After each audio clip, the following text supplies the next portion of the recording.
अटकलें लग रही हैं कि किस तरह से घटक दलों के बीच में, एनडीए घटक दलों के बीच में सीटों का बंटवारा होगा। विषय बाकी 12 लोगों का जरूर आता है।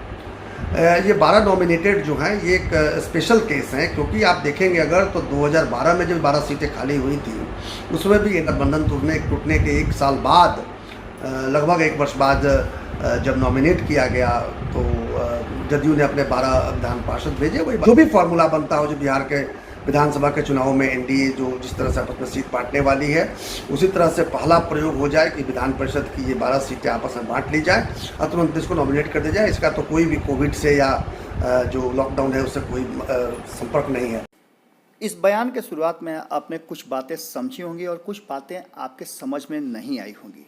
ये पूरी बात हम आपको सुनाते हैं। उससे पहले हम आपको बता देते हैं कि कहीं ना कहीं जो बातें लगातार भारत लाइव उठा रहा था और 2 दिन पहले जिस तरह से भारत लाइव के संपादक नमन मिश्रा जी ने अपनी बातें रखी थी और भारतीय जनता पार्टी और जदयू के बीच में जो भीतरखाने में चल रही है पावर गेम, उस पावर गेम को ये पूरी तरह से तस्दीक करता है और असमंजस को भी स्पष्ट करता है कि दोनों ही खेमे में असमंजस जबरदस्त है, खास करके एमएलसी चुनाव को लेकर के। और आने वाला जो समय है जिसमें आपको ये पता चलेगा कि बिहार विधानसभा में सीटों का बंटवारा किस तरह से होगा और किस तरह से ये पूरी प्रक्रिया चलेगी। इस प्रक्रिया को लेकर के जिस तरह से सच्चिदानंद राय, जो कि एक मुखर नेता के रूप में जाने जाते हैं और वो अपनी बातें बहुत ही स्पष्ट ढंग से रखते हैं, उन्होंने इस पूरे विवाद पर अपनी राय रखी है और उनकी राय को यदि आप माने तो आप समझ लीजिए कि कहीं ना कहीं भीतर खाने में बहुत सारी बातें चल रही हैं और जदयू और भाजपा के बीच में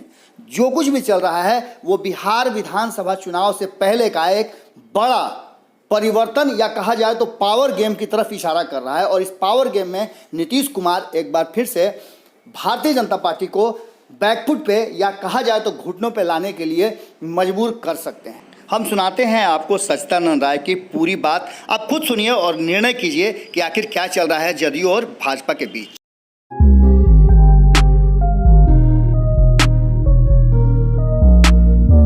विधान परिषद की 29 सीटें खाली हुई हैं और इसमें निश्चित रूप से अटकलें लग रही हैं कि किस तरह से घटक दलों के बीच में, एनडीए घटक दलों के बीच में सीटों का बंटवारा होगा। तो जो 9 सीटें विधायकों द्वारा चुनी जानी है उनका तो बड़ा क्लियर है कि भाजपा 2 और जदयू 3 और गठबंधन के महागठबंधन के लोग 4 प्रतिनिधि भेज पाएंगे। उसमें बहुत ज़्यादा दरमलाई का जगह भी नहीं है। उसी तरह से बाकी जो 8 सीट, जो 4 शिक्षक प्रतिनिधि के रूप में और 4 स्नातक प्रतिनिधि के रूप में जो होने हैं, वो भी मोरलेस तय है। जो सिटिंग है वो है और एक आध जगह है तो बैठ के बात हो जाएगी। लेकिन विषय बाकी 12 लोगों का जरूर आता है। ये 12 नॉमिनेटेड जो हैं ये एक स्पेशल केस हैं, क्योंकि आप देखेंगे अगर तो 2012 में जब 12 सीटें खाली हुई थी उसमें भी एनडीए गठबंधन में भाजपा और जदयू साथ थे और 1 वर्ष बाद गठबंधन टूटा। 1 वर्ष के बाद, 14 महीने बाद गठबंधन टूटा। तब तक जो है नॉमिनेट नहीं किया जा सका था। अगर ठीक से नॉमिनेट हुआ होता तो कम से कम 5 विधान पार्षद भारतीय जनता पार्टी के कोटे से होते, जो कि दत्तो कटवा गठबंधन टूटने के 1 साल बाद, लगभग 1 वर्ष बाद जब नॉमिनेट किया गया तो जदयू ने अपने 12 विधान पार्षद भेजे। वही 12 विधान पार्षद अभी रिटायर हुए हैं 6 साल बाद। मुझे समझ में नहीं आ रहा है कि इस पर चर्चा क्यों शुरू नहीं हो रही है। इस पर तुरंत चर्चा शुरू करके अगर जो भी फार्मूला बनता हो, जो बिहार के विधानसभा के चुनाव में एनडीए जो जिस तरह से आपस में सीट बांटने वाली है, उसी तरह से पहला प्रयोग हो जाए कि विधान परिषद की ये 12 सीटें आपस में बांट ली जाए और तुरंत इसको नॉमिनेट कर दिया जाए। इसका तो कोई भी कोविड से या जो लॉकडाउन है उससे कोई संपर्क नहीं है। ऐसा इसलिए होता है, इस तरह इस पर लेके भय 2 कारणों से होता है।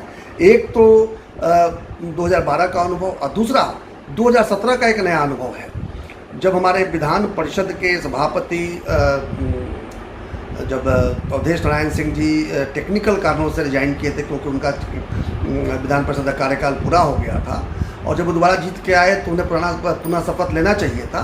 लेकिन वो विधान परिषद के सभापति का सीट खाली रहा है, आज तक भी खाली रहा। बल्कि उपसभापति को जो जदयू उसके कोटे से आते हैं उनको कार्यकारी सभापति बनाकर काम चलाया गया। आज संजोग से उनका भी कार्यकाल समाप्त हो गया, अभी तो दोनों पद रिक्त हैं। लेकिन अभी तक भारतीय जनता पार्टी ने उस पद को अपने नॉमिनी से भरने के लिए आग्रह नहीं किया है। इसी तरह से देखिएगा मंत्रिपरिषद में भी हम अंडर रिप्रेजेंटेड हैं, जितने और 3-4 हमारे या 5 मंत्री होने चाहिए थे, जो अब तक उस पर पिछले 1 वर्ष से वो खाली पड़ा हुआ है। तो इस तरह की बहुत सी चीज़ें हैं। अगर देखिएगा निगमों के चेयरमैन और बहुत निगम है और भी बहुत सारे हैं, जिससे भारतीय जनता पार्टी की तरफ से कभी डिमांड नहीं किया कि हमारा ये हक बनता है। और इस विषय पर कार्यकर्ताओं के मन में संदेह है। तो पहले तो शुरुआत इससे हो और इसका बड़ा एक अच्छा पॉजिटिव सिग्नल जाएगा। अगर ये गठबंधन मजबूत है तो मजबूती को दिखाने का समय आ गया है कि ये 12 सीटों का तुरंत घोषणा हो और विधान परिषद के सभापति पद के लिए भाजपा के किसी सदस्य को नामित किया जाए। इसे शुरुआत की जाए, इसके बाद से बाकी विषयों पर भी चर्चा होनी चाहिए।